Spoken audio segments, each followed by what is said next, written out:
ቀነኒን ባውቃት ኖሮ የሆነን ሰው ባውቀው ኖሮ ብላችሁ ተመኝታችሁ ታውቃላችሁ? ይህንን ጥያቄ ዛሬ በልባችን ይዘን እነሳ። ቀነኒን ባውቋት ኖሮ በማለት ሐሳቧን የጀመረችው ቬሮኒካ ክለብ በምትሰራበት ወቅት እና በኮንሰርት ላይ እንደተገናኙ ትገልጻለች። ክለብ በምትሰራበት እና ለኮንሰርት 2 ጊዜ አግኝቻት አውቃለሁ። ባክስቴጅ ስለነበርን ኖርማው ሰላምታ አይቀርም። የሆነ ጊዜ ግን ከመቀመጫ የተነስቻ ከፍኳት እና በጣም እንደምታምር ነግሪያት ወደ ስቴጅ ሄድኩ። የዛን ዕለት መኖር ይህ ጥያቄ ሰሞኑን የሚለቀቁት ፎቶዎች ባየው ቁጥር ይመጣብኛል። አሁን እንዲህ ማለቴ ምንም ጥቅም የለውም፣ ግን በቀነኒ ምክንያት እየታመን ነው በጣም።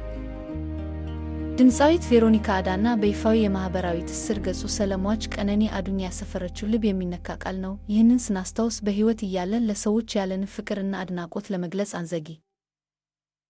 ቀነኒን በሞት ያጣናት ቢሆንም ትዝታዋ በልባችን ለዘላለም ይኖራል። ለቤተሰቦቿና ለወዳጆቿ መጽናናትን እንመኛለን። ይህንን ጽሑፍ ሼር በማድረግ የቀነኒን ትዝታ እናንሳ።